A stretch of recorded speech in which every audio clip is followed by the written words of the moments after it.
Exercise 8.3 question number 4 part 10। This is the last question of this exercise. इस question में हमें दिया है 1 plus tan square A divided by 1 plus cot square A is equal to 1 minus tan A divided by 1 minus cot A whole square is equal to tan square A. अब यहाँ पर आप देखें तो यहाँ पर ये पार्ट है, एक ये पार्ट है और एक ये पार्ट है। तो हम क्या करेंगे, पहले इस पार्ट को लेंगे और tan स्क्वायर ए लेकर आएंगे, फिर हम इस पार्ट को लेंगे और इसको भी tan स्क्वायर ए के इक्वल दिखाएंगे। तो हम यहाँ लेते हैं अपना LHS में क्या है 1 plus tan square A divided by 1 plus cot square A. अब इसे हम सॉल्व करेंगे और tan स्क्वायर ए बनाएंगे इसे। तो क्या करते हैं, डायरेक्ट फार्मूला अगर यूज़ हो रहा है तो डायरेक्ट फार्मूला यूज़ कीजिए, अदरवाइज़ आपका सिंपल आपका जो अप्रोच है वो क्या होना चाहिए, साइन में और कॉस में अपने क्वेश्चन को चेंज कर दीजिए। तो वैसे ही करके देखते हैं इसको।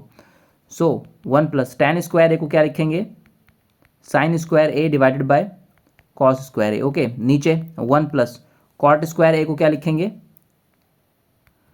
Cos square A divided by sine square A. Okay, now take LCM. ऊपर एलसीएम लिया तो क्या हो गया, कॉस स्क्वायर ए, ऊपर क्या आ गया cos square A plus sign square A divided bye, नीचे एलसीएम लेंगे तो क्या आ जाएगा, sign square A plus cos square A. Okay, so cos square A plus sign square A will become 1, so this is 1 upon cos square a divided by 1 upon sin square a. Clear? Then 1 by cos square a, ये इधर जाएगा तो reciprocal हो जाएगा, so sin square a by 1, so this will be sin square a divided by cos square a, and sin by cos is tan, so this is tan square a. Okay, so ये हमें मिला है। अब यहाँ पे आप ध्यान से देखें, आप इस अप्रोच से कर सकते हैं और सेकंड अप्रोच क्या होगी, आप डायरेक्ट फार्मूला यूज़ कीजिए। ओके ना, 1 प्लस tan स्क्वायर ए क्या होता है,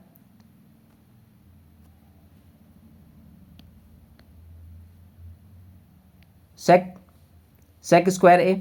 सो 1 प्लस tan स्क्वायर की जगह पे आप लिख दीजिए सेक स्क्वायर ए, और 1 प्लस कॉट स्क्वायर ए क्या होता है, कॉसेक स्क्वायर ए। सो कॉसेक स्क्वायर लिख दीजिए अगर आपको डायरेक्ट फार्मूला यूज़ करना है तो, ठीक है ना।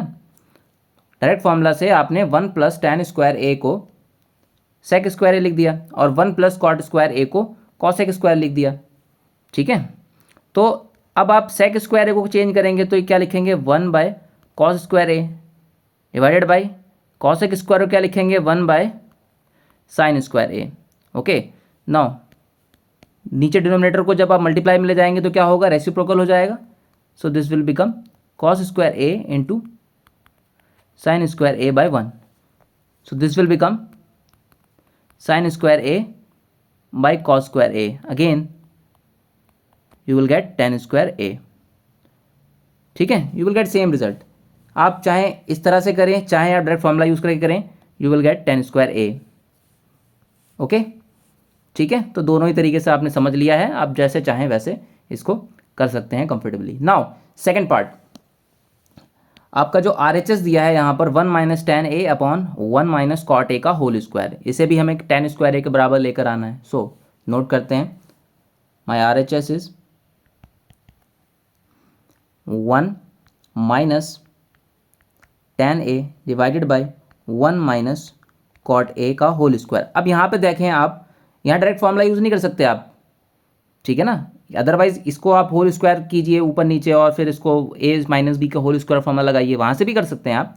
बट उससे बेटर तरीका क्या है कि आप इसको डायरेक्टली साइन और कॉस में चेंज कीजिए, क्योंकि वही हमने सीखा है थ्रू आउट पूरी एक्सरसाइज में, ठीक है। तो हमारा काम जो है वही हम करते हैं, 1 माइनस tan ए को हम क्या करते हैं, sign A by cos A. देखिए ट्रिग्नोमेट्री में बहुत सारे तरीके होंगे आपके पास जिससे आप क्वेश्चन को सॉल्व कर सकते हैं, बट एक मेथड आप डेवलप कीजिए, एक सिंगल अप्रोच डेवलप कीजिए और उसी से क्वेश्चन को क्रैक करने की कोशिश कीजिए, तो आपका काम आसान हो जाएगा।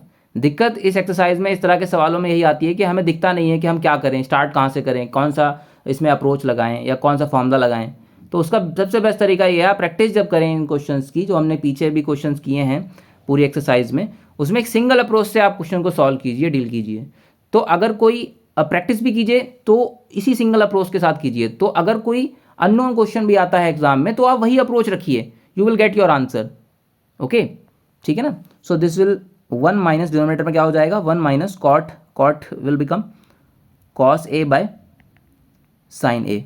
ओके, होल स्क्वायर साथ में चलेगा, ठीक है। नाउ टेक एलसीएम, जो भी हमने ऊपर किया सेम वैसे ही, cos A, so this will become cos A minus sine A. नीचे क्या हो जाएगा, नीचे हो जाएगा साइन ए से sign A minus cos A square. Okay, आप क्या करें भाई, तो cos A minus sine A upon cos A, ये डिनोमिनेटर में ऊपर जाएगा तो रेसिप्रोकल हो जाएगा, so it will become sign A upon sine A minus cos A. Okay, कोई दिक्कत नहीं, ठीक है, क्लियर। नाउ अब यहाँ ध्यान से देखें, अगर मैं ऊपर से माइनस एन कॉमन निकालूँ तो अंदर क्या बचेगा, साइन ए कॉस ए। ये जो आपका कॉस ए है प्लस का है, यहाँ पर माइनस एन जब मैं कॉमन निकालूंगा बाहर ब्रैकेट के तो ये माइनस का हो जाएगा, और ये जो साइन ए माइनस का है वो प्लस का हो जाएगा। उसी को मैंने यहाँ लिखा है, साइन ए प्लस हो गया और कॉस जो कि प्लस का था वो माइनस का हो गया, यू कैन सी है, क्लियर। माइनस एन कॉमन निकाला और ये रहा वो माइनस साइन ब्रैकेट के बाहर। नीचे क्या था, नीचे अगेन कॉस ए ही था, इधर क्या था साइन ए, नीचे क्या है यहाँ पर sign A minus cos A. ऐसा इसलिए किया क्योंकि ये ब्रैकेट देखिए अब सेम हो गया है, ठीक है। अब ये ब्रैकेट सेम हो गया है तो ये कैंसिल आउट, ठीक है, स्क्वायर तो साथ में चल ही रहा है। सो क्या बचा आपके पास, आपके पास बचा minus sine A upon cos A का होल स्क्वायर। ओके, सो क्या बचा आपके पास, साइन बाई कॉस क्या होता है, टेन होता है, माइनस टेन ए का होल स्क्वायर। नाउ माइनस का स्क्वायर करते हैं तो minus one into minus one will become plus, ठीक है ना। माइनस का स्क्वायर किया तो प्लस हो गया, एंड टेन का किया तो टेन स्क्वायर ए हो गया। Okay, again you will get ten square A. Okay, so LHS भी आपका टेन स्क्वायर ए आ गया और RHS भी आपका टेन स्क्वायर ए आ गया। Therefore my LHS is equal to RHS which is equal to tan square A, hence proved. Okay, so ये आपका लास्ट क्वेश्चन था जिसे हमने किया है, समझा है, और वही अप्रोच जो हमने स्टार्टिंग में सीखी थी उस अप्रोच से हमने इस क्वेश्चन को सॉल्व किया है। ओके, ठीक है भाई। तो इसके साथ ही आपकी 8.3 कंप्लीट होती है। क्वेश्चन नंबर 4 का ये लास्ट पार्ट था। तो अब आपका ये पूरा चैप्टर कंप्लीट हो गया है। आप इसको प्रैक्टिस कीजिए, सारे एक्सरसाइज को देखिए, 8.1, 2, 3 तीनों एक्सरसाइज को देखिए, सारे क्वेश्चंस को अपने एक बार हाथ से लगाइए। कहीं डाउट आता है तो रिवाइज कीजिए उसको, फिर से वही क्वेश्चंस को देखिए, ठीक है। फिर भी कोई डाउट आता है तो बताइए, ठीक है। अब हम नेक्स्ट क्लास में अपना स्टार्ट करेंगे एप्लीकेशन ऑफ ट्रिग्नोमेट्री। ओके, तो अब जो हमने ट्रिग्नोमेट्री सीखी है उसके एप्लीकेशंस क्या हैं, तो सिंपल सा एक चैप्टर है, चैप्टर नंबर 9, उसे हम देखेंगे। शायद 1 या 2 एक्सरसाइज हैं उसमें, वी विल सी, ठीक है। और ये जो हमने सीखा है उसके कुछ यूजेस हम वहाँ पर करेंगे और प्रॉब्लम्स जो भी क्वेश्चंस होंगे उन्हें सॉल्व करेंगे, ठीक है। चलिए।